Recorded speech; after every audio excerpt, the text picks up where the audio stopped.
So what is money and how does it get value? Paper money has value because someone says so.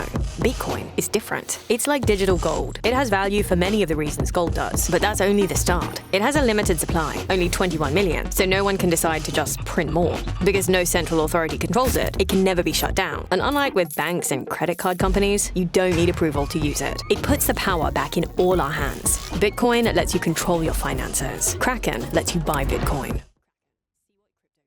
Is the IMF just a financial safety net for struggling nations? Or is it secretly leveraging the supremacy of the US dollar to economically colonize dozens of countries? And could Bitcoin be the way to stop it? Let's mine deep. For decades, the International Monetary Fund has marketed itself as a lifeline for nations in crisis. Need cash to stabilize your economy?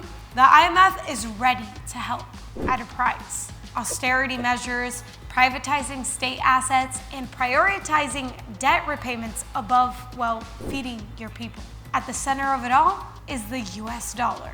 The IMF works almost entirely in dollars, forcing many nations to depend on a currency that isn't even their own.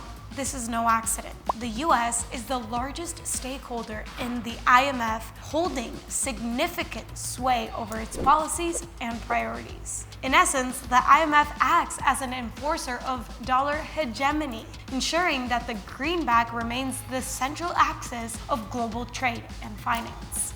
Take Mexico in 1995. After years of corrupt lending and reckless central bank policies, the peso collapsed, triggering a massive IMF-US bailout package. Foreign lenders were bailed out, billions of international reserves were wasted, and Mexican taxpayers were saddled with 16% of GDP in bad bank loans. Inflation soared to 53%, the economy shrank, and everyday Mexicans were left holding the bag. All while the US Treasury got repaid in full. But here's the kicker. The bailout was called a success. Why? Because it saved foreign creditors and restored the US dollar's supremacy. The real lesson learned? Other countries burdened with debt saw that bad policies wouldn't be punished. They'd be rewarded with IMF cash. One glaring example, Russia in 1998. After watching Mexico get bailed out, Russia's government leaned heavily into risky fiscal policies and unsustainable borrowing, confident the IMF would step in.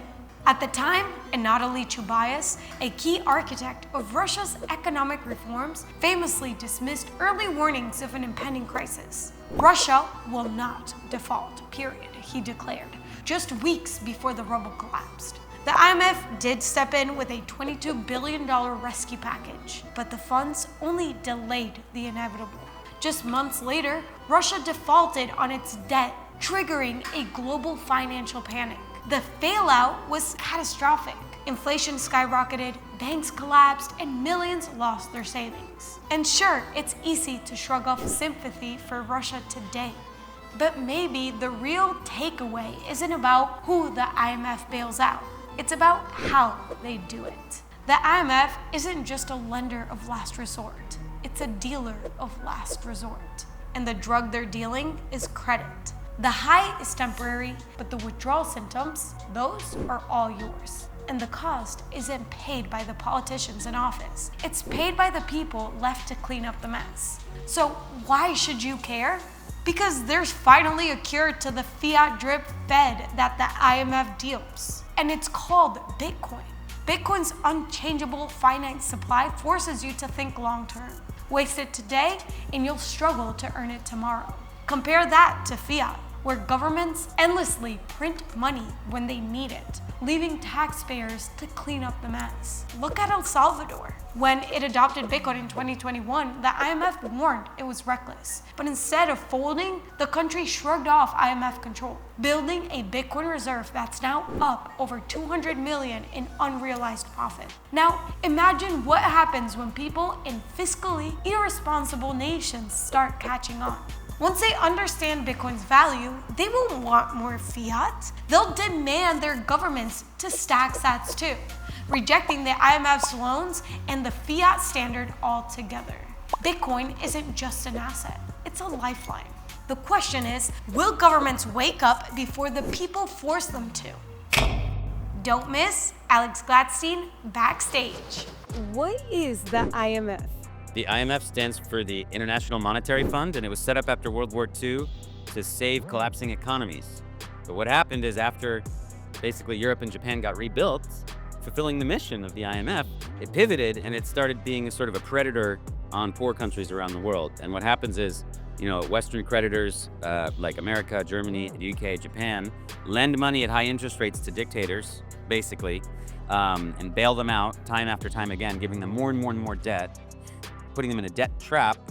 And then what happens is the dictators impose what is called structural adjustment on their people, which usually means currency devaluation, higher taxes, and cutting any public services. So it makes people's lives miserable, but it gives the foreign markets cheaper labor and commodities from those countries. So the whole system is designed to squeeze people all around the world so we can get their stuff for cheaper. And it's all built on exploitation, which is not what the IMF or World Bank, which is its sister organization, would say. They're saying that they're there to help the world and they're here to, fix financial crises and help poor people. That's not what they're doing.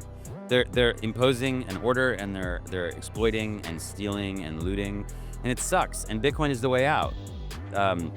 If you were in the 1980s in Peru getting hyperinflated because of structural adjustment during the third world debt crisis, you had no escape. There's nothing you could do. Today, if it happens in Peru, you can go into Bitcoin. So Bitcoin users can't get structurally adjusted. So Bitcoin users are immune from the IMF, which is really amazing. How do we stop them? We don't. We build a new system. It's like if you think about the old system is dying and it's collapsing a little bit. It's shaking. And then we have this new system growing over here. So we don't have to fight. Bitcoin is a peaceful revolution. We're not going to fight anybody. The old system will eventually collapse under its own weight, and all that energy is going to go into this new system, which is going to be very powerful. I mean, it's obviously not going to be utopian. It's not black and white. It's not going to be paradise. But it'll be a very different global economic system and a global economic order where people have more control over their lives and where their money and their wages and their time and their effort and their energy can't just be stolen from them. That's very, very important. How does the IMF and the World Bank repress poor countries? Right, so they use something called the debt trap. So back in the day, old school colonialism was done with like a ship and a cannon, and we're gonna come in and we're gonna use violence. So that was deemed like not cool around the 1960s. So it still happens in some cases, but generally speaking, that's been replaced with what's called debt colonialism. So what happens is Britain will go into Bangladesh or whatever, it will load up the Bangladeshi government with debt. That debt can only be paid back in like a top currency, like a dollar or a pound or a euro. It can't be paid back with the local currency. So what happens is the Bangladeshis have to sell to Britain and to the United States what we want instead of what they need. So instead of like going in and forcing them to make shit for us, we do it this way. And we say, look, we want shrimp. Make shrimp for us, or else you don't get any dollars. And they need the dollars to buy aircraft and helicopters and infrastructure and fertilizer and oil, and to pay back debt, they need dollars. So to get like good money they can actually buy stuff with in global markets, they have to earn it. They have to sell stuff to us.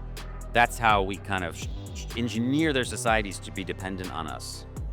And how do they repress people? I mean, again, when the loan is distributed, it comes with these conditions, and the conditions are terrible for people. They crush people. That's the whole point, is to just shrink the state in these poor countries. And I'm not necessarily saying that's like good to nationalize healthcare or anything, but the reality is you have Britain, which has free healthcare for its people, totally subsidized. Okay? We can have a debate about whether that's good. But then they go to these poor countries and they say you can't have any public services for healthcare at all. And people die. I mean, that's how it happens. Yeah. It's hypocrisy.